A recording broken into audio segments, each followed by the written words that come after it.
और जो सबसे ज़्यादा फ्रस्ट्रेशन मुझे हुई जयपुर जाकर वो थी ट्रांसपोर्टेशन सिस्टम से। तो ये स्कैम्स का सिलसिला वहीं शुरू हो जाता है जहाँ आप जयपुर पहुँच के अपने होटल से किसी भी टूरिस्ट प्लेस के लिए कोई ट्रांसपोर्टेशन फैसिलिटी ढूँढ रहे होते हो। तो जो मोस्ट पॉपुलर ऑप्शंस हैं वो 2 हैं, या तो आप वहाँ के किसी लोकल ऑटो वाले से या कैब वाले को बुक करो, या फिर आप थर्ड पार्टी ऐप्स जो कि सबसे पॉपुलर हैं ओला या उबर, उसके थ्रू किसी कैब को बुक करना चाहो।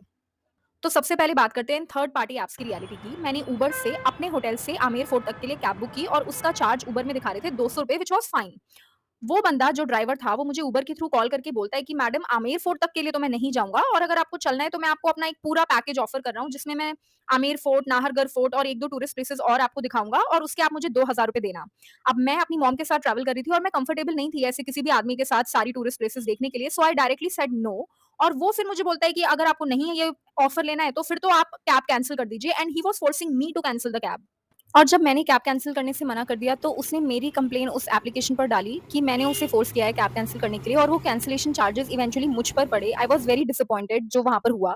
आमेर फोर्ट के पास है नाहरगढ़ फोर्ट, जो कि यहाँ से 10 किलोमीटर दूर है बट और टूरिस्ट प्लेसेस से रिलेटिवली पास है। तो अगर आप अपना आइटिनरी प्लान कर रहे हो तो आप आमेर फोर्ट और नाहरगढ़ फोर्ट को सेम डे प्लान कर सकते हो। यहाँ का एक्सपीरियंस मेरा डेफिनिटली बहुत बेटर था, और जो यहाँ पे बिल्कुल भी मिस नहीं करना है अगर आप जयपुर आए हो तो वो है ये whole Jaipur view from the top of the Nahargarh fort.